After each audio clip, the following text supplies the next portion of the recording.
Boa noite, sejam todos bem-vindos a mais uma edição do programa Especial Informação aqui na MBC TV. Nesta noite, conforme foi anunciado ao longo do dia nas nossas redes sociais, Venâncio Mondlane é o nosso convidado para esta noite, na qualidade de presidente do partido Anamola, mas também como membro do Conselho de Estado. Iremos aqui fazer uma análise basicamente de 4 eixos da nossa conversa aqui, a começar pela avaliação da situação da época chuvosa em curso no nosso país. Vamos também olhar para o primeiro ano de mandato do presidente Daniel Francisco Chapo. Iremos olhar também para as propostas que o partido Anamola, liderado por Venâncio Mondlane, procurou deixar ficar com a primeira-ministra em relação a um plano pós-cheias de reconstrução pós-cheias, orçado em cerca de $1.000 milhões por aí. E também iremos olhar para a abertura do ano judicial, tendo em conta que muitos seguidores de Venâncio Mondlane continuam alegadamente presos na sequência das manifestações de 2024, sim, assim que é, durante o processo eleitoral. Portanto, serão esses 4 temas que irão corporizar esta edição especial aqui do programa Especial em Informação aqui na MBC. Estamos a transmitir em direto para as nossas plataformas na TMT e na TV Cabo, mas também poderão acompanhar também esta edição nas redes sociais, no Facebook e também no YouTube. Engenheiro Venâncio, boa noite, seja bem-vindo e muito à MBC. A primeira questão que nós queríamos colocar é como é que o engenheiro avalia a prontidão do Estado moçambicano em relação a esta época chuvosa. Está satisfeito com aquilo que aconteceu ou não é por isso? Boa noite, Belmiro, boa noite, MBC TV e todos os seguidores deste canal. Olha, satisfeito não estou, naturalmente, já manifestei isso publicamente e não estou satisfeito por uma razão muito simples.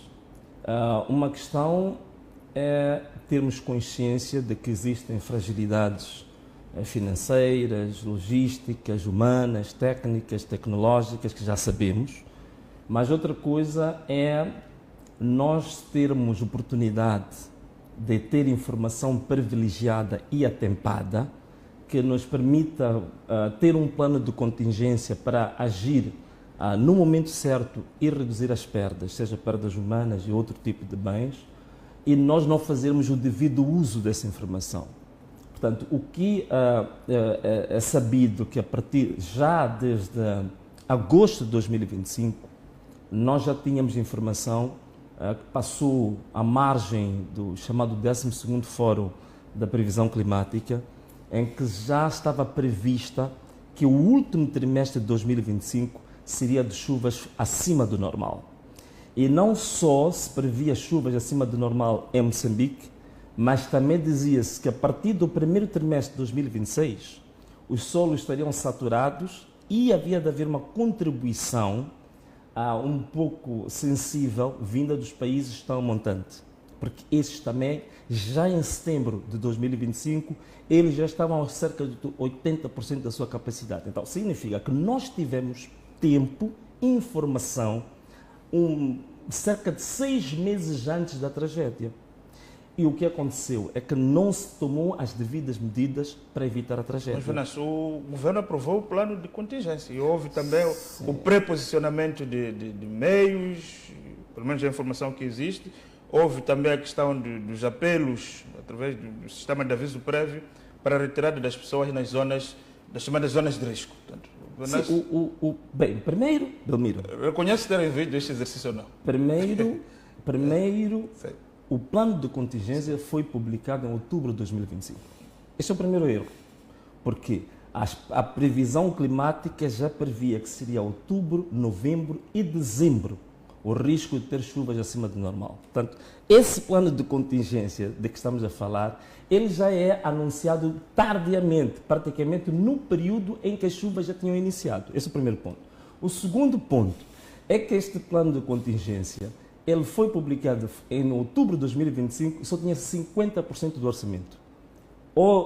Terceiro, em termos de zonas de acolhimento previamente identificados em lugares estratégicos, não existia uma única sequer. Portanto, o que acontece? Houve o plano de contingência, isso normalmente os planos de contingência são quase um copy-paste, todos os anos se fazem, aquilo é só uma questão de mudar a data, mas não houve uma correspondência em preparação em termos de meios financeiros, meios humanos e os posicionamentos estratégicos. Portanto, meios aéreos, como os helicópteros, barcos, só para termos uma ideia. Em matéria de barcos, só tínhamos 2 barcos para toda a zona que é abrangida pelas chamadas 7 bacias sensíveis. São as bacias praticamente hidrográficas da Zona Sul. Portanto, houve um despreparo total e completo por parte das nossas autoridades, não houve alocação de meios atempadamente e isso que agravou a situação que nós tivemos. E para além disso, outra questão também que me preocupa é que há um problema que não é só doméstico, um problema das cheias. Sabe, há uma coisa que muita gente não sabe, a maior parte dos rios que a gente diz que vem a montante, curiosamente, os rios que contribuem para o aumento do caudal e para encher as nossas bacias vêm de Angola, uma coisa engraçada. Mas um dos problemas que nós temos, apesar de falarmos a mesma língua que os angolanos, não existe até hoje, passado mais de 20 anos que este discurso é feito publicamente, que aquilo chama-se de a partilha da gestão das nossas bacias. Este é o outro problema. Cada um destes países sensíveis com a questão das chuvas, não temos uma gestão partilhada das nossas bacias, que é o outro elemento fundamental para evitar tragédias. Portanto, houve um problema de falta de preparação a nível doméstico e também, por outro lado, não houve um trabalho diplomático de cooperação regional para minimizar o dano em Moçambique. Mas quando Venâncio diz que houve falta de preparação, mas vimos, por exemplo, a representante das Nações Unidas em Moçambique a elogiar o governo moçambicano pela preparação que foi feita. Como é que o Venâncio fundamenta esta questão que é aqui colocar se as próprias Nações Unidas dizem que pelo menos o governo estava organizado? O que aconteceu é que, digamos assim, houve uma situação extraordinária que não estava inicialmente prevista. Como é que o Venâncio... Olha, esses elogios a gente acompanha em vários sítios. A gente acompanha os elogios feitos pela ONU Habitat, a gente acompanha os elogios feitos pelo próprio FMI. O FMI tinha elogiado o governo moçambicano, digamos, no mandato 2014-2019, na altura das dívidas ocultas. Só voltou atrás quando a Financial Times publicou que havia dívidas ocultas. Portanto, estes elogios a gente está habituado. Eles existem, fazem parte da praxe de partilha de favores e de outras coisas. Mas os fatos que nós no terreno vivenciamos não têm absolutamente nada a ver com isso. Portanto, há uma disparidade entre esse discurso e a realidade. Dar-te um exemplo bastante simples. Vamos lá falar, por exemplo, da cidade de Maputo. Cidade de Maputo, onde estamos aqui todos nós. Na cidade de Maputo, um dos problemas que normalmente não se fala dele é que uma das zonas que mais sofreu, que é Camachaquén, pelas contas que eu faço e aquilo que já acompanhei, nos últimos 15 anos, se nós formos a pegar o orçamento da Assembleia Autárquica de Maputo, vai haver uma verba que é sempre destinada à requalificação de alguns bairros do Camachaquén.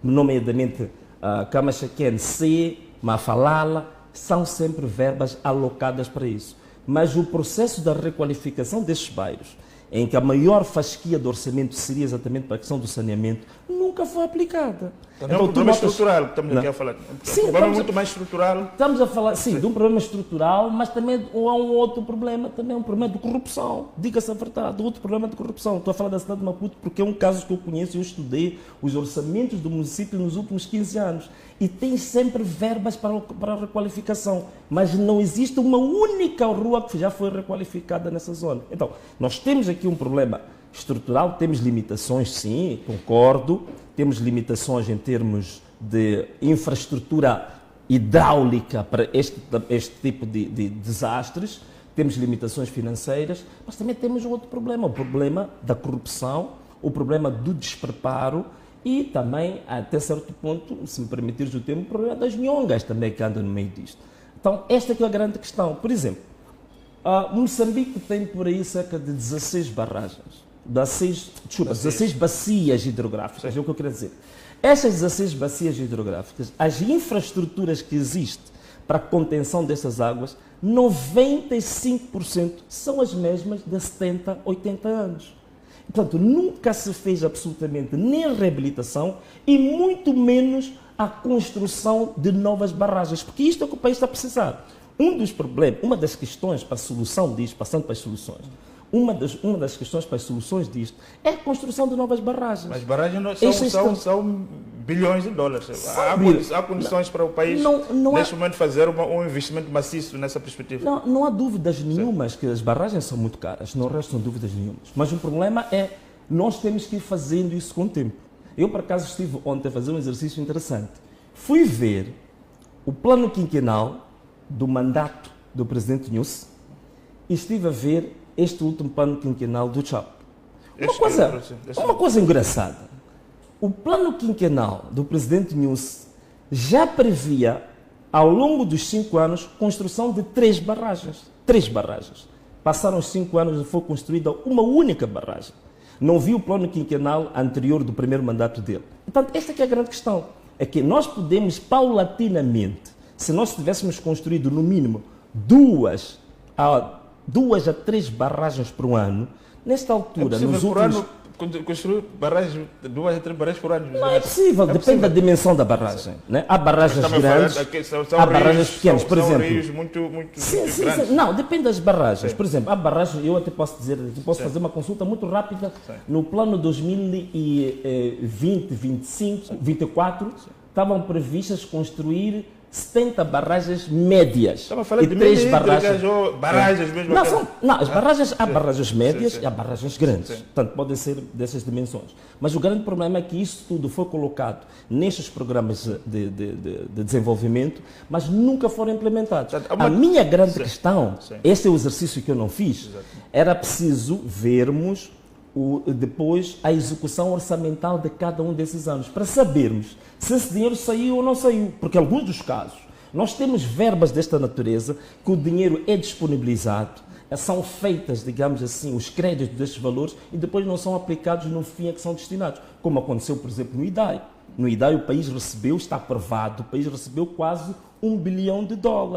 Mas você vai para as zonas sensíveis do IDAI, Guaraguara, Embuzi, em Sofala, sabes que a última vez que a equipa de reconstrução pós-IDAI tentou ir a Guaraguara foram apedrejados, porque não há obra nenhuma, nem edifícios, nem saneamento, não se fez absolutamente nenhum. E a minha pergunta é, onde é que foi aquele dinheiro que nós pedimos e recebemos da comunidade internacional? No caso dos fundos do Banco Mundial, parece que cria-se uma unidade específica de gestão, o próprio Banco Mundial acompanha, parece que o projeto ainda não fechou até esta parte, pelo menos que eu vi. E não há registro, Venâncio, corrija se estou enganado, do Banco Mundial ter denunciado o desvio de fundos do IDAI, pelo menos do ponto de vista do financiador. Olha, o Banco Mundial não anunciou o desvio dos fundos do IDAI. E nem interrompeu o processo. A única informação que eu tenho do Banco Mundial, o Banco Mundial interrompeu financiamento, houve corte de financiamento. Porque é assim, uma coisa é a promessa, o contrato promessa, ou o contrato programa, que é assinado e depois os desembolsos são feitos em função da execução da obra no terreno. O Banco Mundial interrompeu os fundos por 2 anos. E uma das razões até nem tinha a ver com o IDAI. Uma das razões tinha a ver com os fundos que foram disponibilizados exatamente para a recuperação de infraestruturas hídricas na Zona Sul. E uma delas foi exatamente em Boane. Está bem lembrado, o Belmiro, das pontes metálicas que nós gastamos cerca de $11 milhões para aquelas pontes. Naquelas pontes, no financiamento daquelas pontes, houve desvio de fundos para comprar viaturas de luxo, para fazer construção. E, por causa disso, o Banco Mundial interrompeu fundos relativos a mudanças climáticas. Mas o não fechou, Venâncio. O Grapoquer não fechou. Pelo que eu sei, o Grapoquer, o Gabinete de Reconstrução, ainda não fechou. Yeah. E pelo que eu sei, continua a receber fundos do Banco Mundial. Yeah, mas a minha informação que você quer trazer, e pelo que eu sei, o Grapoquer não atua na Zona Sul, atua na Zona Centro. Não, estava a dizer que em função do financiamento que foi destinado para a Zona Sul para a recuperação de infraestruturas hídricas e houve desvio, o Banco Mundial interrompeu. Essa informação é pública, isso até faz interromper. Mas não tem nada a ver com o IDAI, se calhar. Sim, em relação ao IDAI, não. Isso tem a ver com é uma outra situação. Sim, a interrupção que o Banco Mundial fez do financiamento a Moçambique por causa do desvio de fundos deste financiamento que era destinado para a Zona Sul. Venâncio, só para ganharmos tempo, se calhar já fez o diagnóstico. O Venâncio e o partido Anamola apresentaram uma proposta para o processo de reconstrução, basicamente, depois cheias. A grande questão que se coloca é que como é que o Anamola apresenta uma proposta se nós ainda estamos no meio da época chuvosa? Ou seja, com que base vocês fizeram um levantamento para chegar à conclusão de que são 1.000 milhões? Era essa questão. Essa é a questão que se colocou muito em relação a isso. A ideia parece boa, não há dúvidas. Sim. Mas a questão do fundo é como é que nós ainda estamos a tirar as pessoas que estão sitiadas, ainda estamos num processo. Como e quando é que o Anamola foi buscar dados para fixar esse plano de $1.000 milhões? Essa é a questão do fundo que queremos perceber com o Venâncio para percebermos a rácio dessa proposta. Sim. Olha, Belmiro, duas coisas. Exato. O documento que nós partilhamos o documento que nós partilhamos com a imprensa foram slides, então foram 10 páginas. Foram slides que é o resumo da nossa proposta. A nossa proposta tem por volta de 150 páginas. Essa proposta, nós estamos abertos, se for o entendimento do governo, para irmos discutir em detalhes como é que nós vamos alcançar cada um dos pilares definidos naquela proposta. É uma proposta ou não é uma proposta, Venâncio? Não, é uma proposta. O que foi dito é que o Anamola, pelo menos aquilo que vimos na imprensa, o Anamola apresenta uma proposta orçada de mais de $1.000 milhões. A questão que se colocou no fundo é como é que, se ainda nem estamos no fim da época chuvosa, com que base o Venâncio e o Anamola conseguem trazer os dados? Muito simples, Delmiro, extremamente simples. Sim. Extremamente simples. Exato. Infraestruturas que o país está a precisar para fazer face a mudanças climáticas e as cheias já são conhecidas, já foram definidas. Há mais de 15 anos, eu estava a dizer, há mais de 15 anos que todas as recomendações para minimizar o efeito das cheias em Moçambique são conhecidas. Inclusivamente, o próprio governo, por isso eu estava a falar dos planos quinquenais, o próprio governo, nos planos quinquenais anteriores, previa a construção de pelo menos uma barragem por ano, porque essas infraestruturas são conhecidas. Quais é que devem ser reabilitadas, quais são as infraestruturas críticas, quais são as bacias hidrográficas que devem ser reabilitadas. Por exemplo, só no plano quinquenal de 2026, até vou-me aproveitar agora deste plano quinquenal do governo do dia, está previsto, por exemplo, a reabilitação de 15 quilómetros de diques. Isto já está feito, estes estudos já existem. Portanto, não é preciso. A tua proposta, o Venâncio apresentou uma proposta que, do ponto de vista, no plano, digamos, da ideia, todo mundo diz que é uma ideia disruptiva, interessante. Até vindo de um partido da oposição que nem tem assento parlamentar. Estamos todos de acordo. A grande questão que se coloca é onde é que o Venâncio buscou os dados para construir uma proposta, onde chega à conclusão que são necessários $1.000 milhões. Essa é a grande questão do fundo. Primeiro, Danilo, deixa-me só colocar os pontos dos is. Sim. A questão que estás a levantar, estás a falar de questões meramente conjunturais. Quer dizer, as pessoas estão a voltar para as casas, as pessoas estão a fazer levantamento. Espera,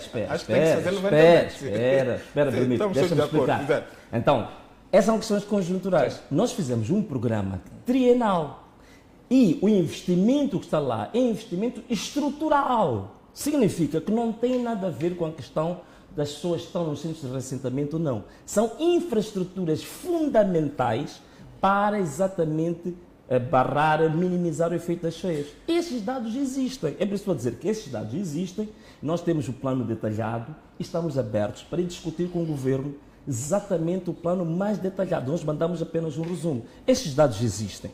Eu estava a dizer aqui, só em barragens, estamos a falar de produção de construção de cerca de uma barragem por ano. Em termos de reabilitação de diques, são mais ou menos 15 quilómetros de reabilitação de diques por ano. Então, essa informação eu não sou a interromper, mas só para dizer, estamos a falar cerca de $1.000 milhões de dólares. 1,6 mil milhões de dólares. Mas só para construir, por exemplo, uma barragem tipo Pandancoa, só quero dar um exemplo. É muito mais do que isso. Portanto, o teu plano, olhando para o seu plano, desses cálculos, parece muito... Não. É uma ideia um pouco... Não. Mas espera. Sim. primeiro... Vou dar só um exemplo. Sim. Primeiro Mas vou dizer, para este plano, nós não estamos a falar de barragens hidroelétricas do tamanho de Pandancua. Que em Pandancua, como tu sabes... Temos a barragem de Moamba Major, que dizem que é crítica para isso. Temos a barragem de Mapai. Há mais de 20 anos que Moamba Major aparece em todos os programas de desenvolvimento, mas nunca foi concretizado. Então, o que estou a dizer, estou a falar de barragens que têm a ver, são barragens de tamanho médio. São barragens exclusivamente para minimizar retenção de águas. Para retenção de águas. Agora, Moamba Major, nós estamos a falar de Pandancua, estamos a falar de uma hidroelétrica. Isso é outro. Temos Moamba Major, temos a barragem de Mapai, como se chama? Acho que fala-se daqui em Gaza. Portanto, nós estamos a falar de hidroelétricas para fornecimento de energia, não só. Para não só mais ou menos o custo das barragens. Estava aqui a ver, não tenho que os custos, mas quer me parecer que se é para construir uma barragem por ano, o seu plano prevê quantas barragens? São 5 barragens por ano. Barragens médias. Qual é o orçamento de cada barragem? Mais ou menos cada uma das barragens anda por volta de 100 milhões de dólares. São barragens médias. No plano que o Venâncio apresenta, 100 milhões de dólares. O plano são 1.200 milhões de dólares. 1 milhão e 600. Então, são 5 barragens que o Venâncio propõe. São 500 milhões ficam logo consumidos pelas barragens. Esses outros 500 são suficientes para dar corpo a esse teu plano. É essa questão que estava aqui a colocar. Quer me parecer que até já pode ser interessante. Não, espere. Mas os números me parecem um pouco deslocados da realidade. Não está deslocado. Nós estamos a falar de um ponto. Mas se o Venâncio vai gastar 500 milhões na questão das barragens, fica com 700. Sim. Esses 700 é possível para fazer face, porque isso está-me a falar que precisa de uma reestruturação profunda de todo o edifício no quadro dessa questão da resiliência climática. Sim. Com 700 milhões de dólares não parece muito pouco. Nós temos, não é possível ser feito. Com 700 milhões de dólares, vou dizer, com 700 milhões de dólares, deixa-me só acrescentar. Com 700 milhões de dólares nós temos previsão de reabilitar 15 quilómetros de diques. Fazer a reabilitação das barragens que já existem hoje, que muitas delas já estão no envelhecimento e já estão desatualizadas em termos tecnológicos. Os cálculos foram todos feitos. Isso é possível. É por isso que eu disse que nós temos esses cálculos feitos, temos o detalhe, estamos abertos para ir discutir com o governo detalhe técnico por detalhe. O que foi apresentado aqui não é o programa em si, foram os slides. Foram slides no sentido de que nós queremos mostrar ao governo que queremos ter um debate com o governo, uma discussão sobre esta questão da reconstrução pós-cheias. E nós estamos abertos, por isso mostramos em termos resumidos as fontes, primeiro, do financiamento, onde é que nós vamos buscar, porque também estamos a trazer um novo paradigma agora. Bom, estão a dizer que estou a transpirar muito. Parece que hoje estamos com problemas sérios aqui do AC. Portanto, uma das coisas também que nós fazemos aqui é a quebra do paradigma. Porque normalmente... Qual é o paradigma que o Anamola traz nessa questão? Sim. Normalmente, nós sempre que falamos de um programa de reconstrução após o desastre, normalmente 90% dos fundos são provenientes de financiamento externo. E muitas vezes em endividamento público.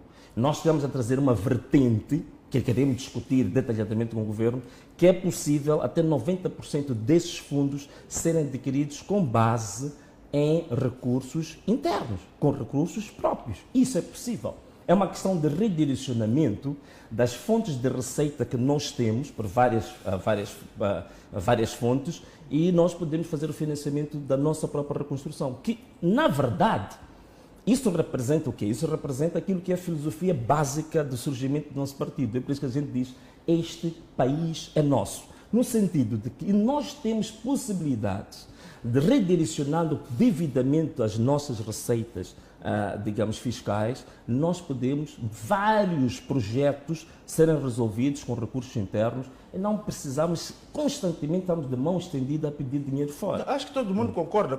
No plano teórico, a ideia que o Venâncio traz, acho que está toda lá. A questão, de fundo, estava a se discutir, estávamos a ver, são os números em si que o Venâncio traz, e a questão da oportunidade. O Venâncio acha que é oportuno estarmos a discutir neste momento se ainda estamos no meio da época chuvosa, porque ainda temos a época ciclónica, ainda não começou. Mas olha, a questão que coloca é que o Venâncio está a ser um oportunista, ou seja, é uma pessoa, compartilha dessa ideia, tendo em conta que, de fato, que nós estamos, outros estão a enterrar os mortos, outros ainda estão a tentar pôr as pessoas ainda nos tirar, as pessoas estão no centro. Não, mas se e o Venâncio aparece aqui com uma tese, né, a questão que se coloca parece não ser oportuna neste momento. Não, mas não oportuno por quê? Desculpa lá, você é jornalista, mas também vou te fazer a pergunta. Não oportuno por quê? Porque ainda estamos na época, a época ainda não terminou.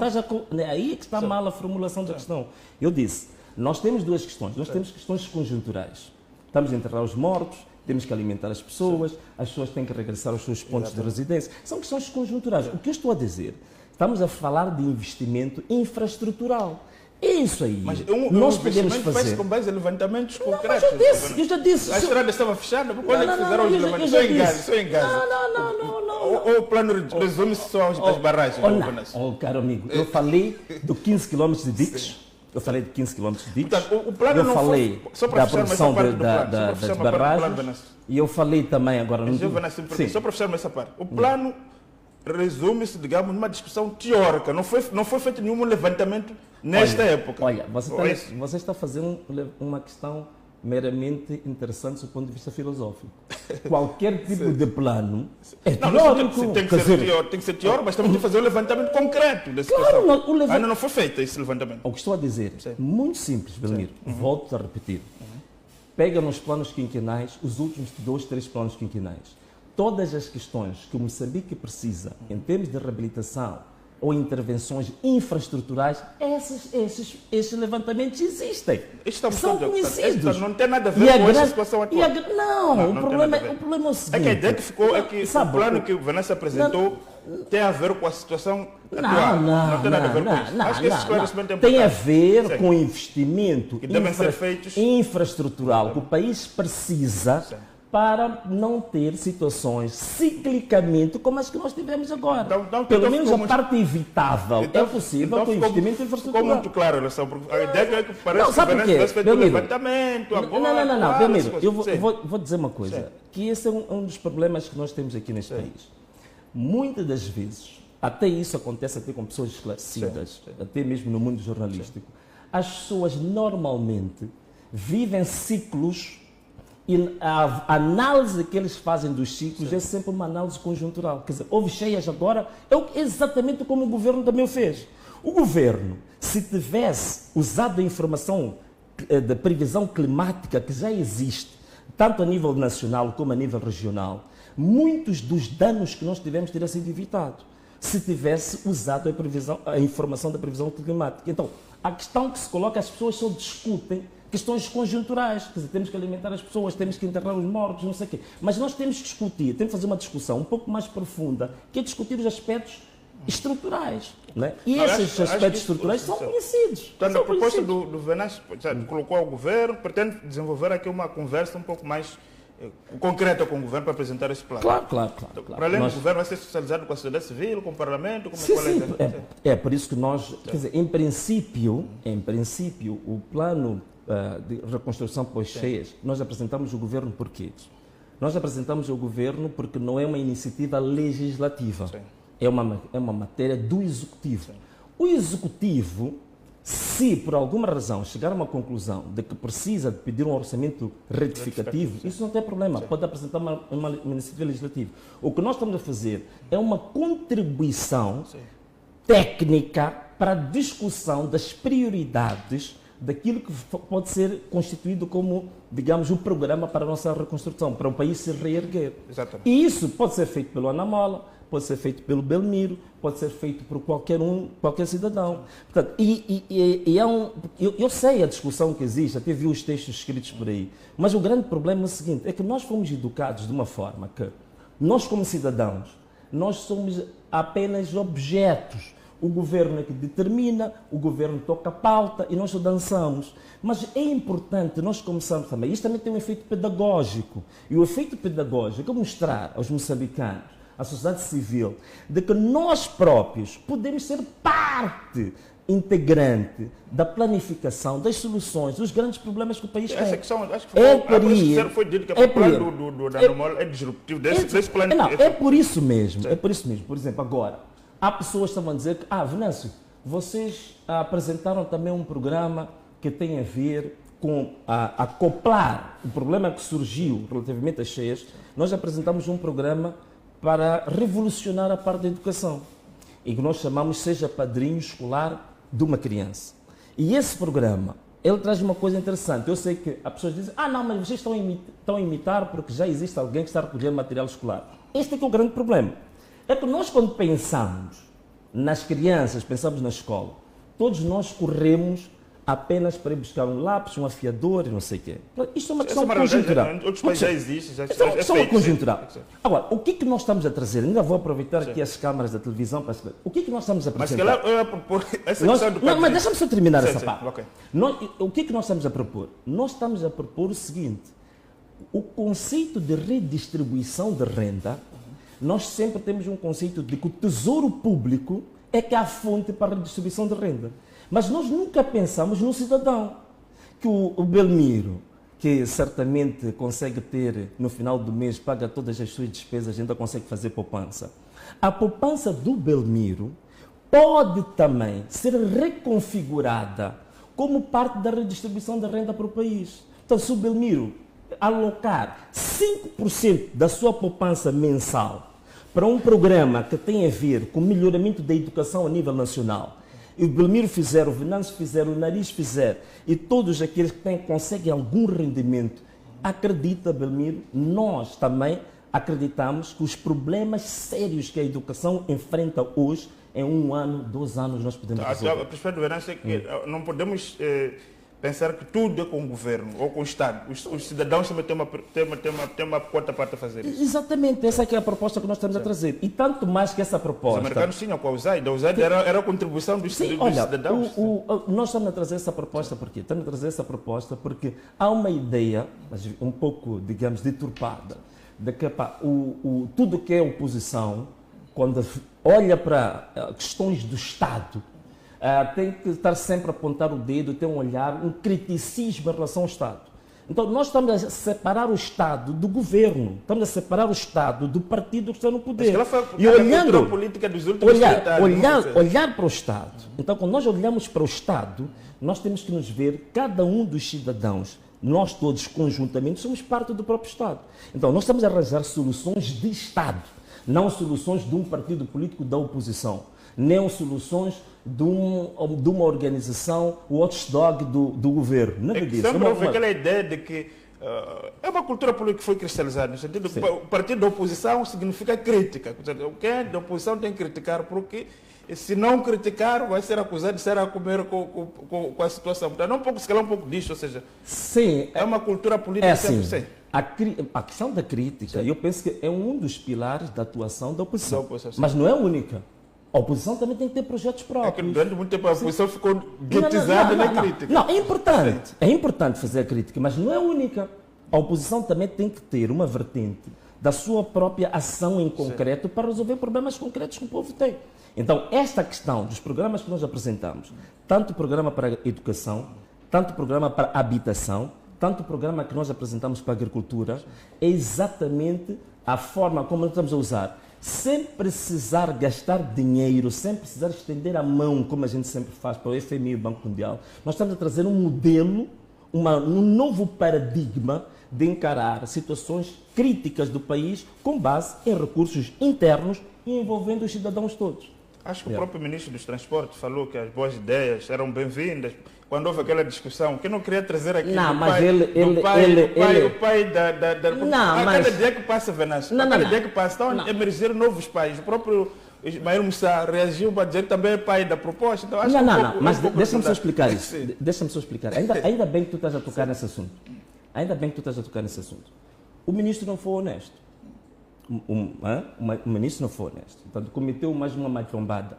Ele não foi honesto. Não foi honesto por quê? Por uma razão simples. Porque ele diz que está a tentar passar a ideia de que ele deu uma opinião. Né? Deu uma opinião e que hoje ele está no governo e há um programa do governo para ser feito. Ele não foi honesto. Por uma razão simples. Eu fui estudar esta matéria com detalhes. O manifesto do Partido Frelimo, depois seguiu-se aquele plano de ação dos 100 dias. Depois tem um programa quinquenal que foi apresentado. Todos estes documentos, temos o PSOE de 2025, primeiro ano do Chap, e temos o PSOE de 2026. Portanto, temos 5 documentos programáticos em que nenhum destes documentos existe um projeto específico para um comboio elétrico de alta velocidade do Mas norte o a sul. manifesto Não existe. não fala concreta, mas fala de soluções no quadro... No abstrato, até Sim. posso ler, porque eu até por acaso, como fui estudar isso, o manifesto do Partido Frelimo, na página 76, diz o seguinte: garantir a conclusão e reabilitação, qualificação da Estrada Nacional número 1 e outras vias. Está a ver? Está tudo mas no fala de linha abstrato. férrea, Vanessa. Igualmente Fala importante. de linha férrea Onde também. fala Sim, das da linhas linha férrea. férreas? Fala da linha férrea. Onde fala das Sim, linhas férreas sim. é na página 77. Fala Eu da estudei linha isso. férrea, sim. Página 77, o ponto 235 diz o seguinte: dinamizar e acelerar a elaboração de projetos de ligação ferroviária norte-sul, bem como outros ramais vitais para o desenvolvimento econômico do país. É o único documento onde se fala de linhas férreas.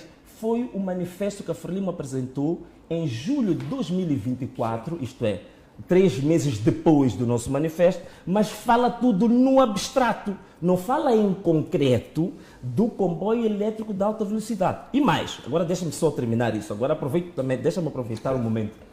Mas, outra coisa que o Matombe não percebeu, e os outros também que estão a chamar a paternidade, é que nós não estamos a falar desta questão do comboio em si de uma forma fragmentada e pontual. É que ele faz parte de uma abordagem sistêmica e mais transversal, que nós chamamos no nosso manifesto da conectividade física e digital. O que estamos a falar da conectividade física? É esta ligação de norte-sul e também com um comboio elétrico de alta velocidade, e depois com entrocamento para ligar o este e o oeste, que ninguém falou disso. Mas nós também falamos da colocação da fibra óptica ao longo de todo o trajeto da linha férrea, tanto do norte a sul como este a oeste, e depois interligada com outra coisa. Esta fibra óptica interligada com o Sistema Nacional de Educação. Problema dos livros que nós temos hoje. A partir disto, o livro passa para a história. Mais ainda, também ligada com transferência de tecnologia para o campus de produção. Mas qual é o orçamento disso? O grande problema dos políticos moçambicanos tem um problema. É não quantificar as coisas. Porque dizer isso no plano teórico, porque o ministro disse que são 7 mil milhões de dólares, que já por si só quer me parecer que em 5 anos é impossível mobilizar aquele valor. No seu manifesto, qual era o orçamento desse teu plano? Não. Já integrado, como o Venâncio diz, que o seu é muito mais ambicioso, quer dizer... Qual é o valor? Qual é o orçamento? Isto é um manifesto. Não tem orçamento? Não, isso não tem orçamento. Quando estamos a ver os outros homólogos em Portugal, tudo que debate, ela tem orçamento. Não. Tem orçamento, sim. Não. Mesmo quando você discutir a despesa, tudo tem que ser orçamentado. Espera. São proclamações. Espera. Da mesma forma que o ministro disse aos 7 mil milhões. Qual é o orçamento do Não confundas as coisas. Uma coisa é um manifesto, que são ideias políticas, a visão de sociedade que você pretende. Outra coisa é um programa de desenvolvimento. Ou chamamos de plano... Espera, deixa. Não, deixa aí. Mas esse é uma coisa, que espera, já agora já colocaram também, eu também tenho que colocar isso. Outra coisa é um programa de desenvolvimento. Mas se o Venâncio apresenta seus eleitores, diz que quer fazer esse plano disruptivo que apresenta, qual é o orçamento que o Venâncio... Posso explicar? Posso explicar? Temos tempo para isso. Acho que tens de me dar tempo. Senão vai dar a impressão que você hoje não me chamou exatamente para clarificar as pessoas. Não é para clarificar. Então, por favor, deixa-me lá dar uma explicação. É que depois também temos muitos temas interessantes hoje, né? Sim. Eu acho por que acaso também temos tempo. Não vamos ser muito redundantes também com essa situação. Mas se é assim, então deixa-me explicar. Mas, por favor, eu hoje aqui vim para esclarecer as coisas dos telespectadores. Não vim aqui, se quiseres, um tete-a-tete comigo. Quando nós sairmos e tomar um café, vamos ter esse vamos concentrar na explicação. Agora, sim. Agora, tens de ser um pouco mais ponderado nas suas questões, né? Ok, eu sei que queres fazer o papel também para virem lá em casa, mas ok. É assim, uma coisa é um manifesto que são as ideias políticas ou o projeto de sociedade que tu queres. Isso não é obrigatório que tu tenhas orçamento. E ninguém apresentou orçamento, nem a Frelimo, nem a Renamo, nem o MDM, nem quem quer que seja. Outra coisa é um programa de desenvolvimento que você pega no manifesto e você detalha depois com ações em concretos de como é que tu vais materializar a tua visão. E depois tens uma outra coisa que é teres um plano econômico e social e o orçamento do Estado. Aí sim, É por isso que se diz que o orçamento é uma expressão financeira de um plano econômico e social. Então, se eu apresentar um plano econômico e social e não te mostrar o orçamento, essas perguntas que estás a fazer fazem sentido. Mas se eu estou a frustrar, estou a falar de um manifesto, estou a dizer que o meu manifesto é uma visão que eu tenho de construção de um Estado, a minha visão de sociedade que eu tenho. Aí tudo bem. E depois, tanto mais que nós, no nosso manifesto, para alcançar determinados objetivos estratégicos, nós definimos grupos específicos que vão trabalhar nisso. Por exemplo, nós falamos de uma reforma curricular para Moçambique.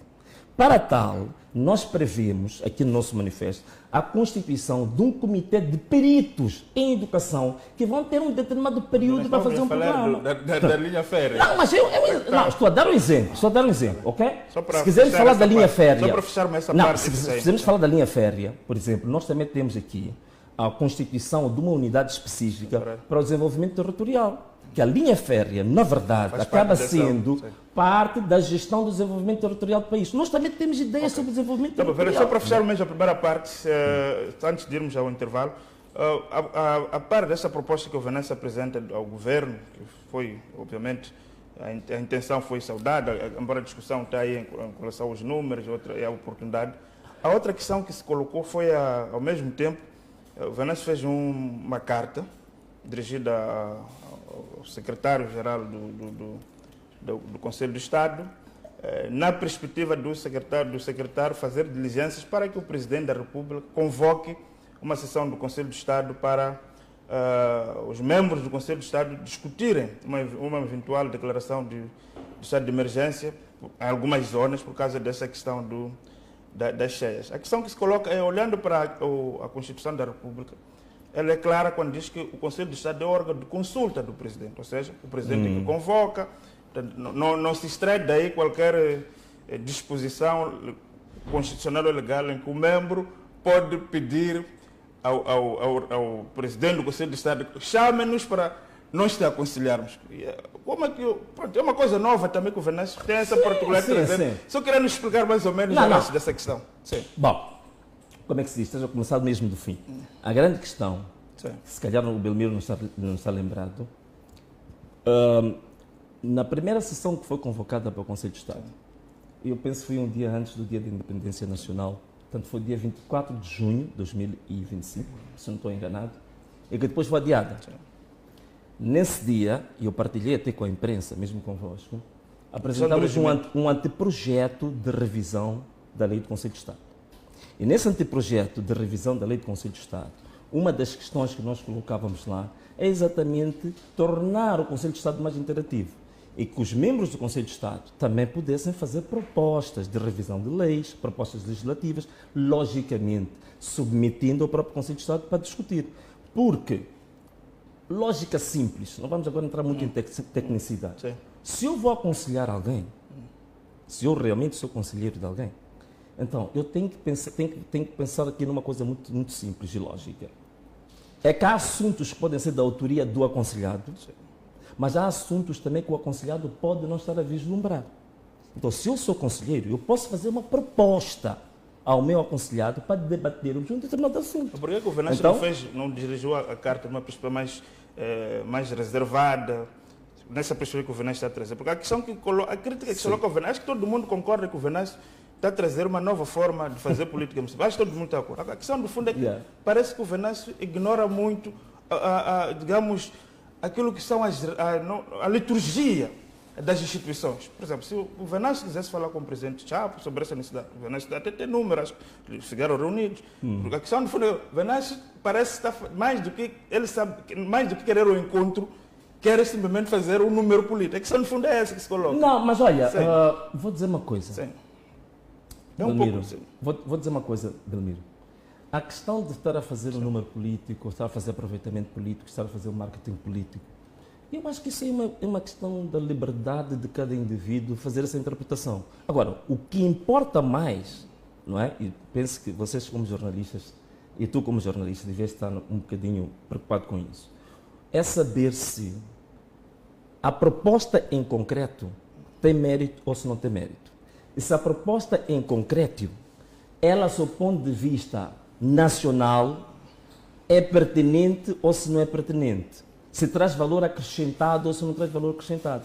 Então, o grande problema é que às vezes nós temos muita tendência de discutirmos um bocadinho periférico e não vemos exatamente as Mas questões a liturgia é importante das instituições. mas o Vanessa fala aqui da mudança legislativa, fala de proposta legislativa ao Conselho de Estado, mas o Conselho de Estado não é um órgão legislativo, o Vanessa sabe muito bem disso. A Constituição diz que é um órgão de consulta do Presidente da República. Não, vamos lá com calma. O Conselho de Estado não é um órgão legislativo, quer dizer, se eu não soubesse disso, eu não estaria aqui a fazer... falando de propostas legislativas. Não. O que acontece é o seguinte. Sim. O Conselho de Estado, os conselheiros de Estado, com seu aconselhado, se notarem, exatamente porque o Presidente da República tem iniciativa de lei, se os conselheiros notarem que existe alguma coisa ou algum setor da sociedade que precisa de ser legislado ou alguma legislação que precisa ser revista, podem fazer a proposta ao Presidente ou ao aconselhado. E o aconselhado, como tem iniciativa de lei, vendo o mérito da proposta, submeter à Assembleia da República. Portanto, isso não tem problema absolutamente nenhum.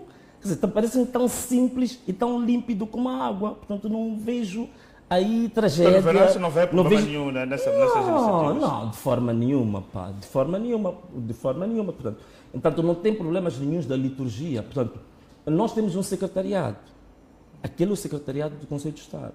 Então, todas as questões que eu quero fazer chegar ao próprio aconselhado, existe um mecanismo para fazer, para evitar também que ele tenha outras tarefas. E cria-se um mecanismo de alguém que faz a interface entre os conselheiros e o aconselhado, que é uma estrutura instituída e uma estrutura, digamos assim, que foi constituída exatamente para fazer essa ponte. Só para fechar, então, na opinião do Venâncio, justifica-se neste momento a convocação do Conselho de Estado para discutir mais? Sim, claro que sim. Olha, Belmiro, nós tivemos esta tragédia cuja dimensão ainda vai ser conhecida. Portanto, os danos foram muito graves e faz todo sentido o Conselho de Estado refletir exatamente sobre as implicações desta tragédia, em várias vertentes, né? Algumas delas que nós discutimos aqui. Portanto, faz todo sentido que o Conselho de Estado se reúna.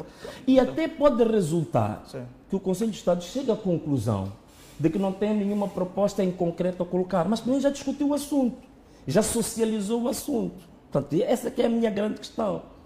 Pode resultar numa proposta de lei, pode resultar, sei lá, num pequeno aconselhamento, ou pura e simplesmente pode ficar encerrado em sessão do próprio Conselho de Estado. Exato. Vanessa, então vamos fazer aqui... falamos das cheias, porque pronto, foi uma situação que aconteceu em janeiro, mas o mês de janeiro também marcou o início da governação do presidente Daniel Chapo, investidura do governo e dos outros órgãos. Qual é a avaliação que o Venâncio faz desse primeiro ano de mandato? Bom, primeiro vamos combinar uma coisa, e os seus espectadores estejam lá. Estamos a fazer um debate, não é? Vamos fazer um debate, nós estamos aqui numa peleja de amigos ou de velhos amigos com questões mal resolvidas. E também, mais, não precisas, tu já tens currículo suficiente. Os que estão lá em casa não precisam... Mas podemos começar a responder as questões. Não, vou. Só estou aqui a colocar uns pontos também básicos, umas questões de princípios. Portanto, não precisa fazer tanto esforço para ganhar pontos lá do outro lado. Então, se nós tivermos um debate continuamente nesse sentido, eu vou ter que me retirar e deixar-te deixar-te um programa, não é? Então, em relação à questão do primeiro ano de Daniel Chapo, para mim... eu acho que é um ano negativo. Negativo porquê? Porque, primeiro, vamos falar de alguns assuntos que eu acho que são dos mais candentes. Por exemplo, a questão da corrupção. Como é que a questão da corrupção foi abordada? A questão da corrupção, ainda me lembro, eu registrei uma frase que na tomada de posse, no discurso da tomada de posse, que ele dizia que a corrupção é uma doença que corrói, que vai-se fazer um combate sem trégua e sem quartel à corrupção. E uma coisa engraçada é que, segundo o Gabinete Central de Combate à Corrupção, logo no primeiro trimestre de 2025, registraram-se 334 novos casos de corrupção, envolvendo funcionários públicos. E este número que se alcançou no primeiro trimestre foi o dobro de casos que houve em todo o ano antecedente. Aí já estamos no primeiro ponto. Outra questão é que quando se fala de fazer combate à corrupção sem tréguas e depois fala-se de liderar ou governar pelo exemplo, eu acho que toda a gente esperava como um presidente jovem que ele realmente tivesse uma postura fraturante, trouxesse um novo modelo, um novo paradigma de governação. Para mim, houve alguns artigos que antecederam a tomada de posse, colocavam em causa os interesses empresariais ou interesses financeiros que ele tinha, que diziam que tinha lá umas 6 empresas que não pagavam, faziam fogo ao fisco. É verdade que houve um comunicado a esse propósito, não sei o quê, mas eu penso que, se nós dissermos que queremos governar pelo exemplo, eu acho que ele poderia, pessoalmente, esclarecer exatamente essa questão, e que não fez. Segundo, nós tivemos, logo no primeiro ano, alguns membros do governo que estiveram envolvidos em escândalos que tornaram-se públicos. Por exemplo, o ministro da Agricultura, que esteve ligado primeiro ao escândalo ligado ao corte ilegal de madeira no distrito de Xemba, a partir daquela empresa Ecofarm, e que, curiosamente, o responsável provincial que esteve nesta operação de denunciar este corte ilegal foi imediatamente exonerado pelo próprio ministro. Depois tivemos a questão da Future Technology of Mozambique, 130 milhões de meticais, em que havia também indícios ou suspeitas de que ele fazia parte do capital social de uma das empresas ligadas a esta, uma empresa que surgiu exatamente meses antes do lançamento do concurso. Não foi feito absolutamente nada disto. O ministro da Saúde também, houve o escândalo de cerca de 2 milhões de dólares de ter favorecido uma empresa que era para fornecimento de medicamentos. E estes 2 exemplos continuam no governo e que não houve um posicionamento firme nem dele, nem dos próprios ministros. Eu entendo a questão da presunção de inocência, né? Eu vi alguns membros do próprio Partido Frelimo vieram em público e disseram que não há presunção de inocência. Mas eu gosto muito, há uma lei que eu acho que foi uma das melhores leis que este país fez, que é a Lei da Probidade Pública.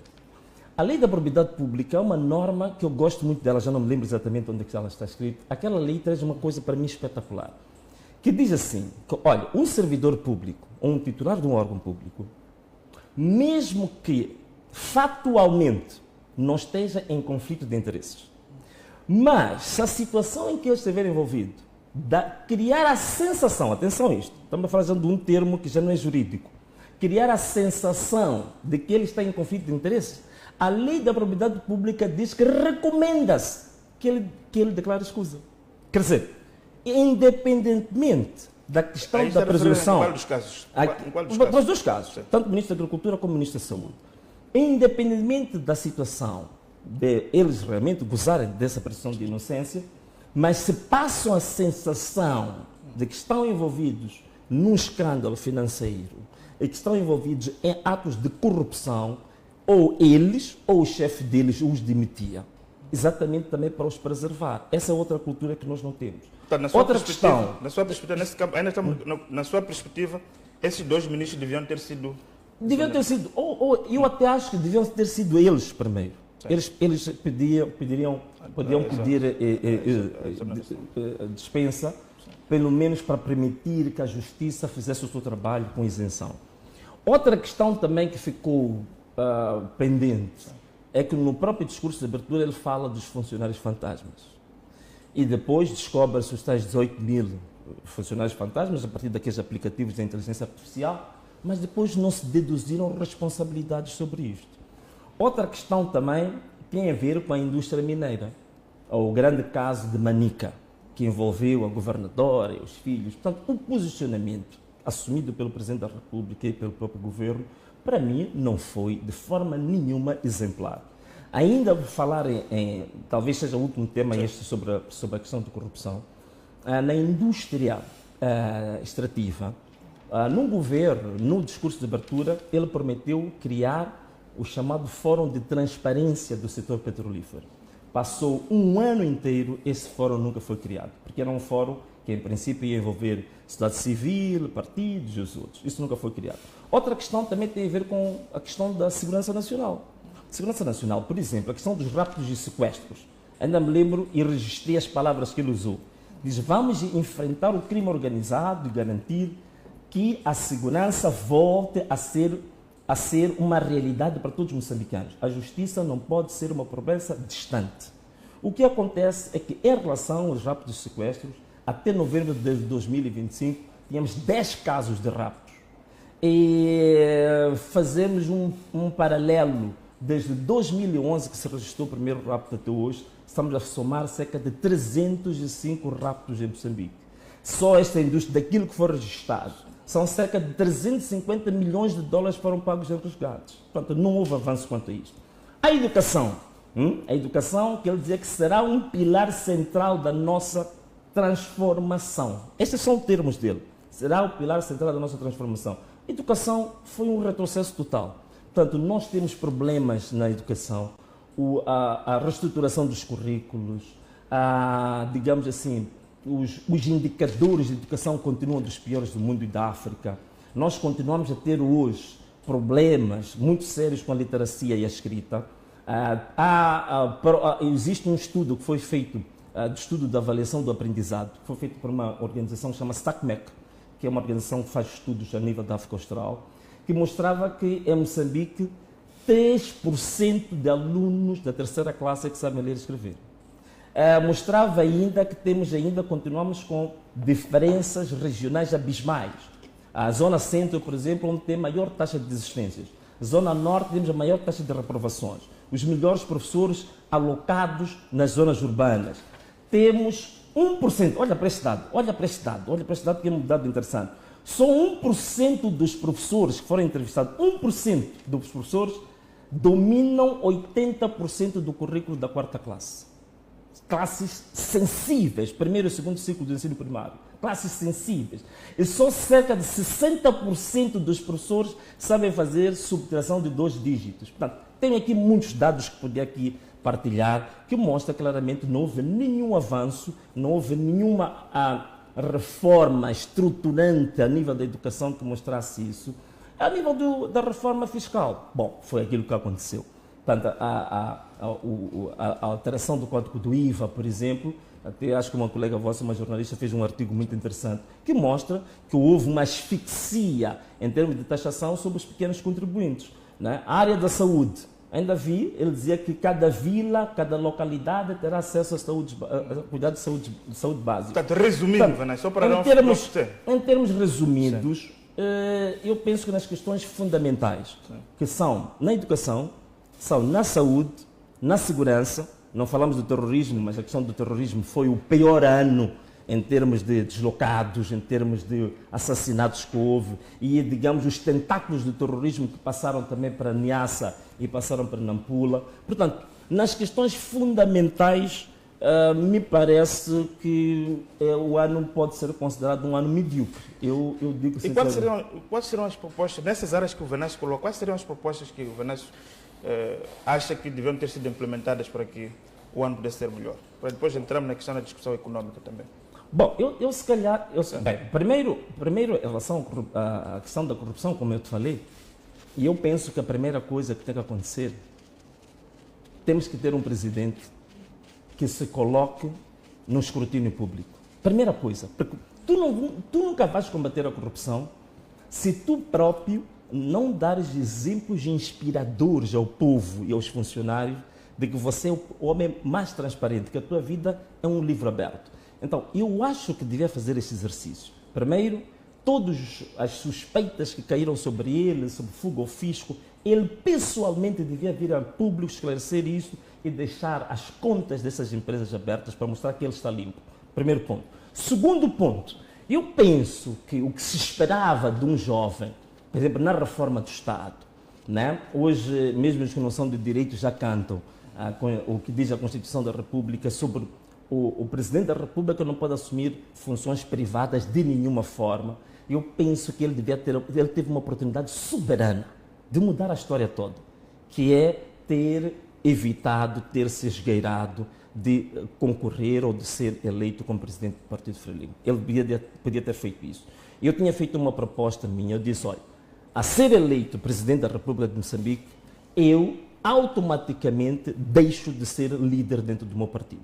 Passo a ser líder de uma nação inteira, onde temos vários partidos, e deixava de ser líder de um partido. Como é que o Venâncio suportaria o governo nessa perspectiva? Num sistema presidencial que precisa ter um partido maioritário para viabilizar os programas.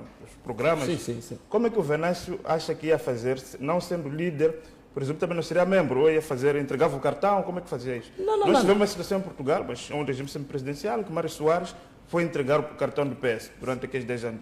A questão que eu coloco, olhando para a nossa realidade em Moçambique, temos um sistema de governo presidencial, em que o presidente é também chefe do governo, não dirigindo uma força política que concorre às eleições. Como é que isso ia funcionar? A questão de fundo é essa. Não, mas a força política, tomamos, nem sempre é tão linear, mas podia ter a maioria parlamentar. Essa força política que suportou a minha candidatura, suportou a minha candidatura porque acreditou no meu manifesto. Se acreditou no meu manifesto, e às vezes é um manifesto que fizemos conjuntamente, certamente que todos os programas do governo que forem ao Parlamento vão refletir este pré-acordo que eu tive com essa força política. No fundo, então, continua a dirigir o partido, ou seja, renunciou para o inglês ver, no fundo, na verdade. Não, é diferente, é totalmente diferente. Tu veja o caso, por exemplo, do Brasil, por exemplo. O Bolsonaro, quando foi presidente da República, não era líder político. Portanto, aquele partidozinho que era desconhecido, que suportou o Bolsonaro, tinha a sua presidência e tudo mais. Portanto, isso é possível. O que eu estou a dizer, Belmiro, é o seguinte, é que nós temos que começar a dar exemplos em concreto que possam ser exemplos inspiradores. Uma das coisas, quando eu estava aqui a falar consigo sobre os programas que nós implementamos no âmbito das cheias, é lógico, se tu olhas para aquilo, vai ser que, mas isto é irrisório. O Venâncio está a dizer que ele deu um exemplo, distribuiu material escolar para 102 crianças. Olha, Moçambique tem 1.300.000 crianças todos os anos que não têm acesso. Mas é um gesto. Exatamente. A questão que se coloca, as pessoas que estão em posição de liderança, elas têm que saber que elas valem mais pela forma como transmitem, como inspiram, como servem de bússola, como orientam. Portanto, exatamente isso. Então, é nesse sentido que eu digo, é preciso nós começarmos a dar exemplos em concreto que mostrem claramente que nós queremos fazer esta fratura com todo o histórico, digamos assim, de muita partidarização da própria instituição. E do ponto de vista político, como é que olha para este primeiro ano? Incluindo a forma como as forças políticas, incluindo a oposição, o teu próprio partido, como é que olhou para este primeiro ano, do ponto de vista da ação política dos partidos? O Parlamento... Olha, hoje aqui está bem quente, hein? Bem, primeiro é aquilo que estavas a dizer. Daqui a pouco vou ser acusado de estar a fazer aproveitamento político, mas eu vou falar de coisas fatuais. Em termos de posicionamento político, eu acho que o Ana Mola veio e marcou, de fato, uma página disruptiva, né? Que é o termo que muita gente gosta agora. Uma página disruptiva na história política deste país.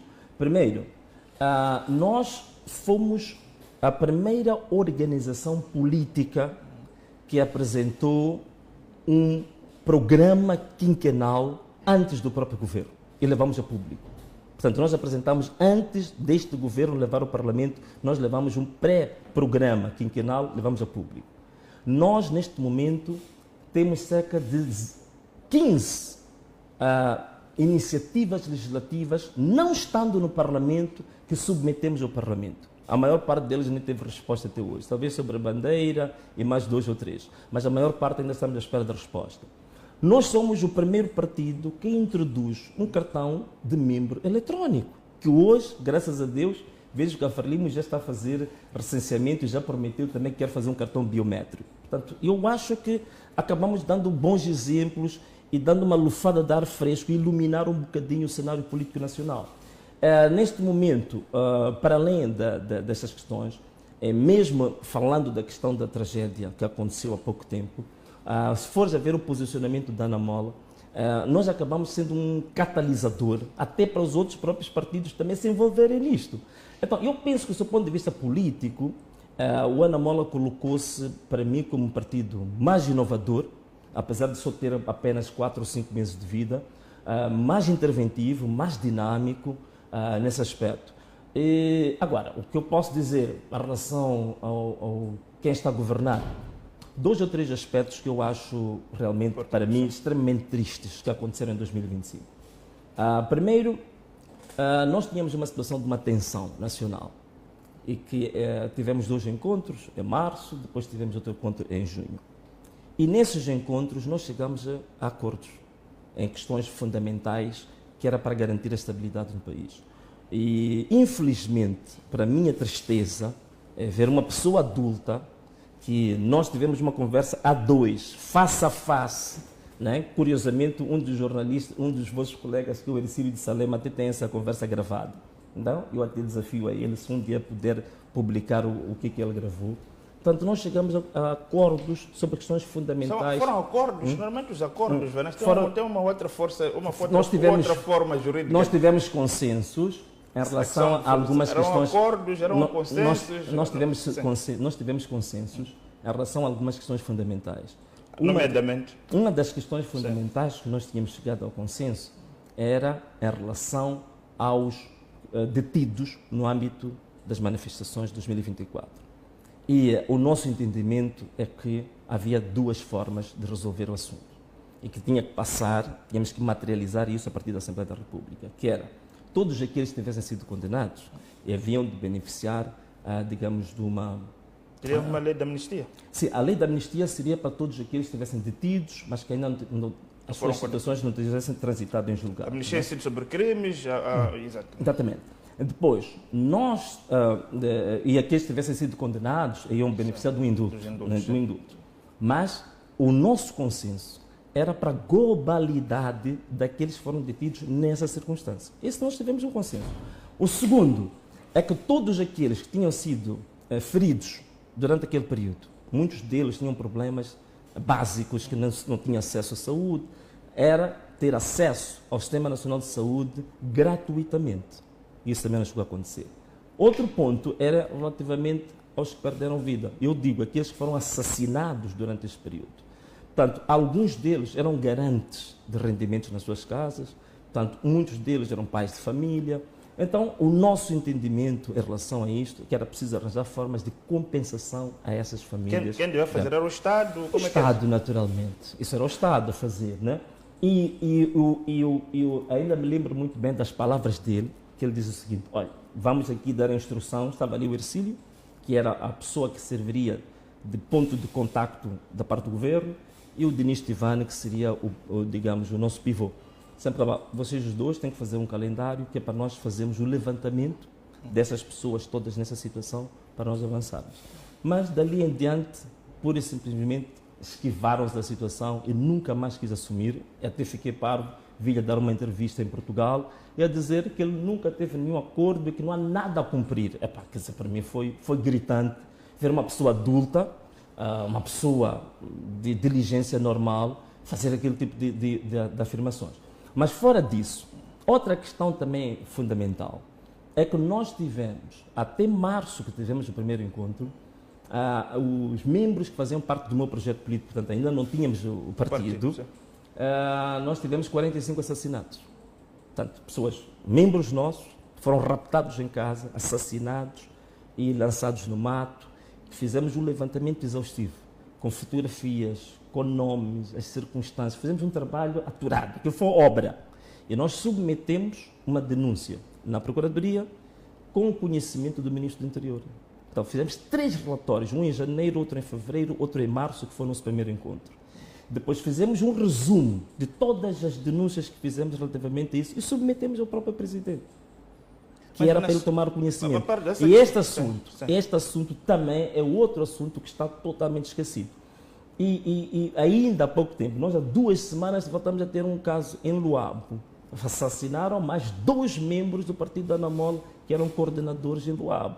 Então, as perseguições políticas, execuções extrajudiciais, violação de direitos humanos, portanto, e não houve um posicionamento muito claro do próprio chefe do governo relativamente a estas matérias. Portanto, do ponto de vista dos direitos humanos, foi um ano desastroso. E também E, sob o ponto de vista do Ana Mola, já disse aqui, já falei sobre as questões que eu achei. O Venâncio coloca aqui uma situação concreta, mas já uma outra questão, outro lado, que as pessoas dizem que, bom, provavelmente o Venâncio, se calhar antes de avançar, eu queria que eu colocar o Venâncio. O Venâncio foi quem, de facto, convocou as manifestações pós-eleitorais, houve aquele movimento todo. Em algum momento, neste momento, olhando com uma distância de um ano, o Venâncio voltaria a fazer aqueles apelos ou não? Com esse distanciamento do ano, acha, como é que... Olha... Tendo em conta o saldo que depois nós tivemos com o país. Olha, eu faria assim, sem sombra de dúvida, não tinha problema nenhum. Eu não me arrependo pelo chamamento. Sim.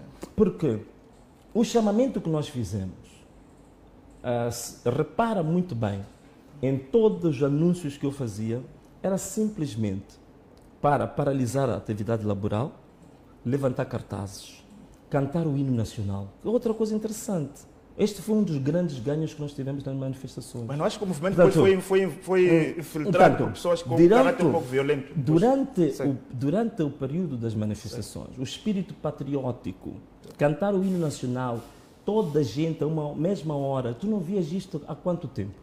Portanto, foi um grande ganho. E a consciência cívica, a cultura política, teve um grande salto em 2024. Então, por isto, eu acho que eu voltaria a fazer a mesma coisa. Agora, esta questão das infiltrações, não sei o quê, isso é outro assunto. Porque as infiltrações, provas que existem de infiltrações, foram elementos das Forças de Defesa e Segurança que criaram a maior parte dos distúrbios. Isto está provado. Há também elementos vossos que aterrorizavam pessoas não na temos estrada. Eu não tenho elementos meus. Nós que vivemos nos bairros, muitas vezes, tem que parar... Não tive... Valmiro, não tive elementos meus. Naquela altura, não eram membros do partido que eram chamados. Eu estava a fazer um chamamento nacional, portanto, não tinha elementos meus a fazer nada disso. Eu fiz um chamamento nacional em que eu colocava o padrão em que eu achava que era uma forma de manifestar pacificamente e protestar para os resultados eleitorais. Que parece que todo mundo manifestar pacificamente, sim, mas a questão, no fundo, é aquela violência que depois degenerou, dos saques, das mortes. Mas eu que estou a dizer, existe um relatório, era bom ver o relatório publicado pela Amnistia Internacional sobre as manifestações de Moçambique. Em nenhum momento a Amnistia Internacional chamou os manifestantes de violentos e criminosos. Pelo contrário, a Amnistia Internacional exigiu responsabilidade das Forças de Defesa e Segurança. Essas é que cometeram atrocidades. Essas é que assassinaram pessoas. As lojas que foram vandalizadas, muitas delas, e existem vídeos que tornaram-se virais, que nós temos blindados, carros, digamos assim, antimotins, arrebentarem os portões dos armazéns. Exatamente. E nós tivemos as mortes que aconteceram, a violência, a destruição que aconteceu, foi uma estratégia das Forças de Defesa e Segurança exatamente para desacreditar o movimento. Portanto, não foram as pessoas. E mais, até posso falar agora de pessoas um pouco insuspeitas. Agora, na abertura do ano judicial... Era já para entrarmos já no... Na abertura do ano judicial, o bastonário da Ordem dos Advogados falou disso. E disse claramente que temos que acabar com esses fantasmas. Portanto, esta coisa de chamar as manifestações de criminosas por aí fora, eu até disse, isso é que é perigoso. O perigo não é o que aconteceu, o perigo é a forma como nós estamos a encarar isto. Porque estamos a transmitir uma ideia.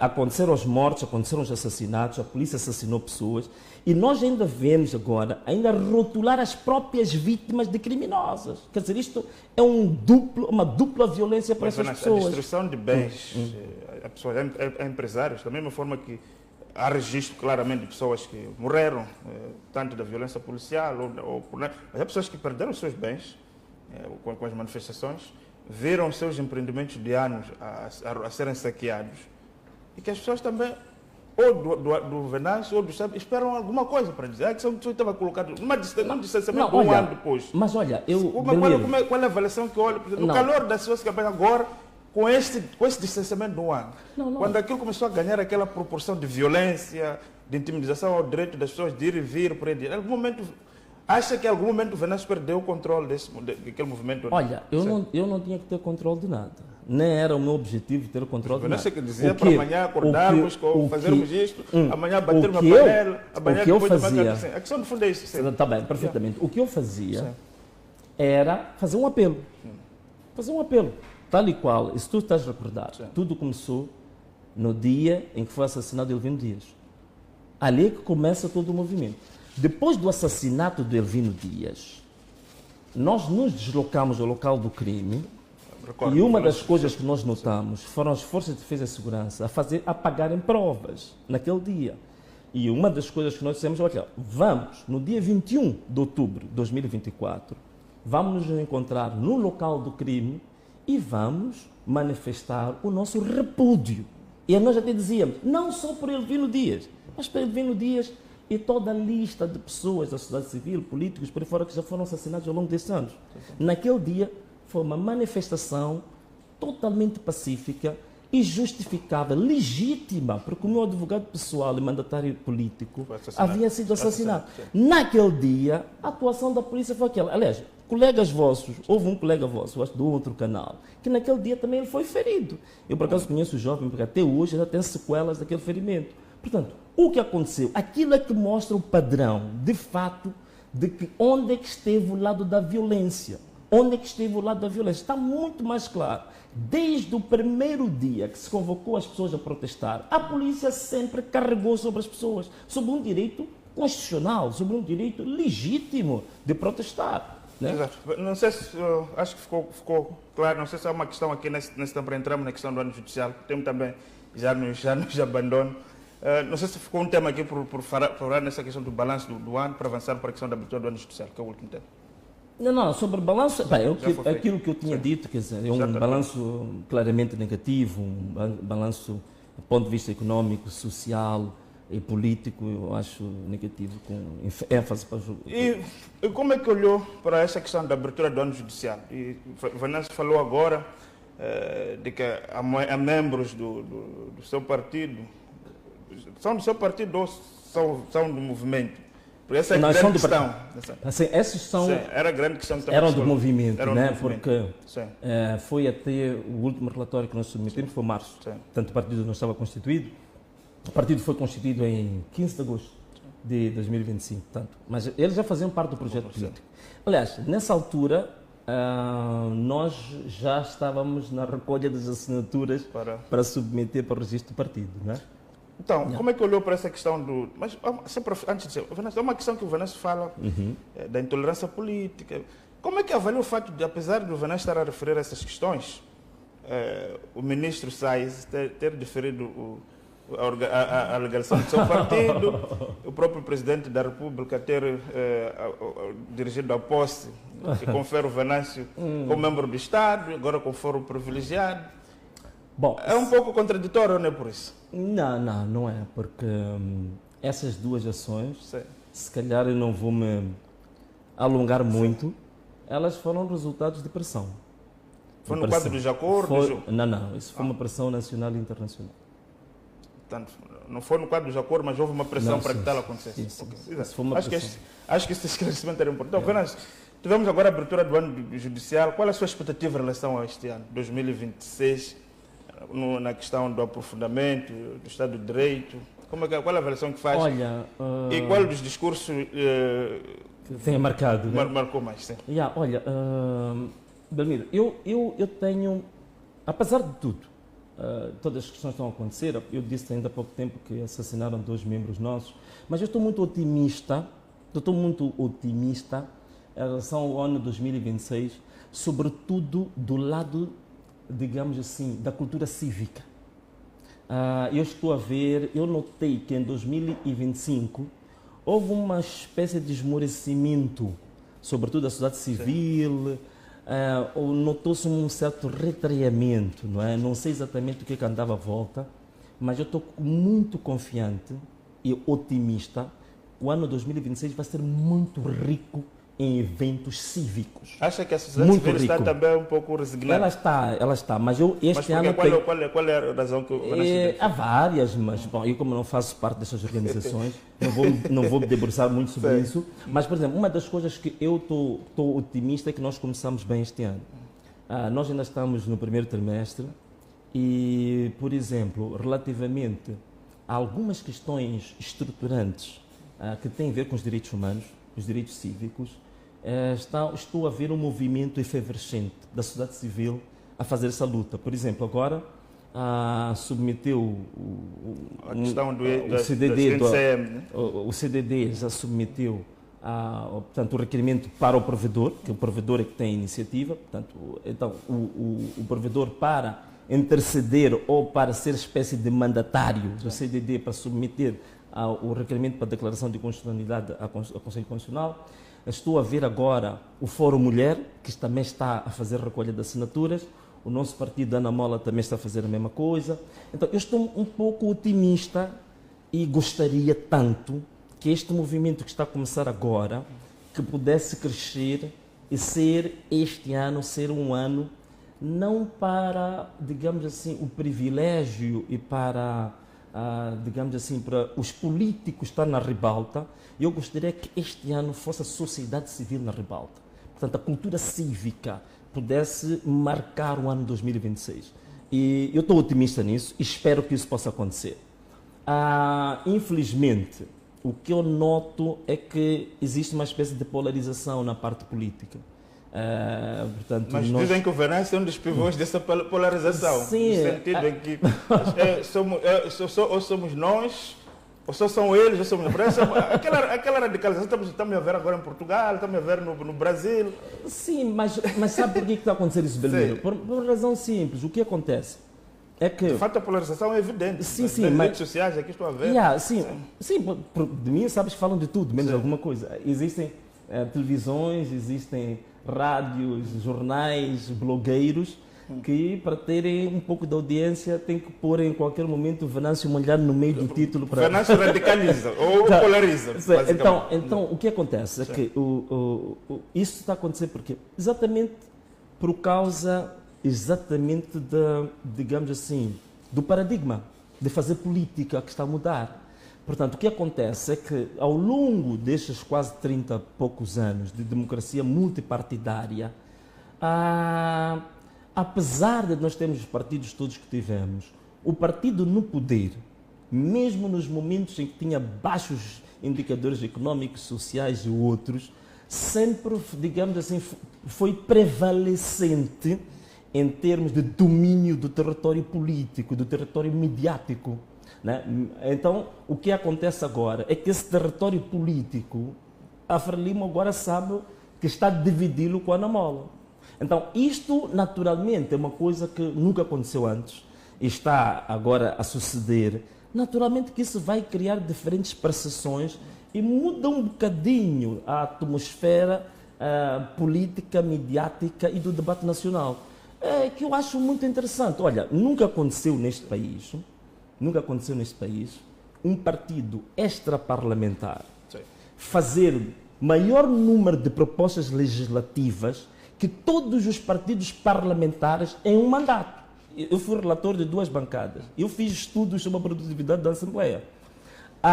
O melhor ano em que eu estive nos 2 partidos, em que nós fizemos iniciativas legislativas, estou a falar de propostas de raiz, não aprovar resolução da proposta que vem do governo. Bom, isso não é iniciativa legislativa, não é isso que conta. Estou a falar de propostas de raiz. Uma revisão de uma lei ou proposta de um anteprojeto de lei.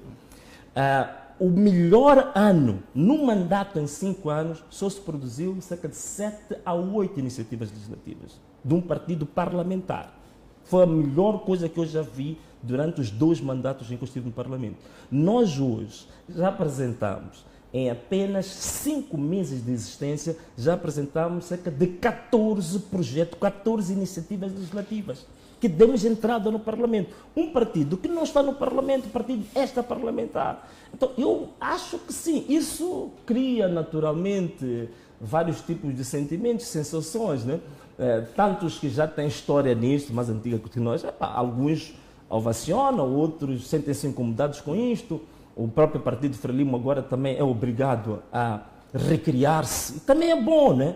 Olha, para o Partido Frelimo agora também está a fazer coisas inovadoras, né? Nunca imaginamos nós que a Frelimo ia apresentar uma proposta de um cartão biométrico, né? Um partido que tem 60 anos nunca falou sobre isso. Está a falar disso exatamente por causa do Ana Mola. Nós agora estamos a discutir propostas que têm a ver com desenvolvimento nacional, propostas estruturantes, em que o governo está a aparecer a reboque das propostas de um partido extraparlamentar. Então, eu acho que isso realmente é que acaba criando a polarização, não no sentido que estamos a ser radicais, mas no sentido que estamos a apresentar propostas radicais.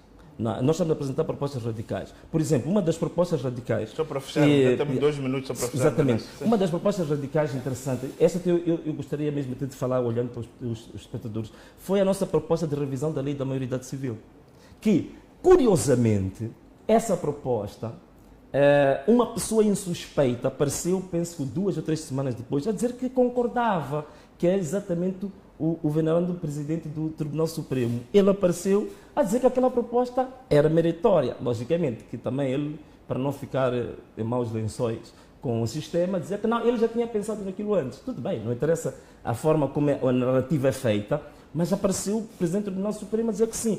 E aquela proposta é uma proposta, para mim, realmente fundamental e clavicular para o país. Nós temos jovens entre os 18 anos aos 20 anos. Estão no limbo jurídico. Estão, e são jovens criativos, inteligentes, inovadores, empreendedores, que podem fazer coisas grandiosas para o país, mas estão limitados por causa desta lei. Mas, por exemplo, isso é uma coisa fraturante. Mas pode uma votar, mas não pode abrir uma conta bancária. Exatamente, sim. Tem direitos políticos, sim, mas está limitado nos direitos civis. Então, realmente, eu penso que foi uma das propostas mais fraturantes, mais claviculares que foi feita durante o ano. Só professor Venâncio Mulher, então, últimas considerações, Venâncio. Agora sim poderá fazer... Quais são as minhas últimas considerações? Bem, as últimas considerações que eu quero colocar aqui, têm a ver com quem nos está a ouvir lá em casa.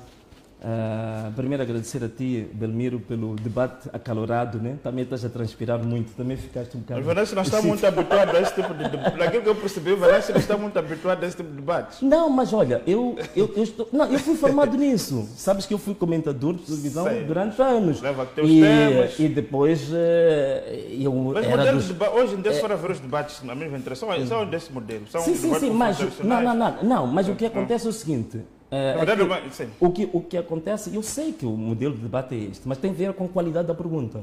Porque eu às vezes estou preocupado em ouvir uma pergunta que me desafia a entrar na profundidade, mas estou a ver uma pergunta que me leva a ficar sempre na superfície e sempre a ficar nas questões pueris, nas questões vulgares. Vamos fechar o programa. Então, olha, só para fechar, então, eu queria agradecer aqui à MBC TV por esta entrevista, mas também queria passar uma mensagem a todos os moçambicanos. E a mensagem que eu quero passar aos moçambicanos é que este país é nosso. Este ano nós passamos um projeto, uma ideia de que nós temos que começar a tomar o pulso dos destinos do nosso país.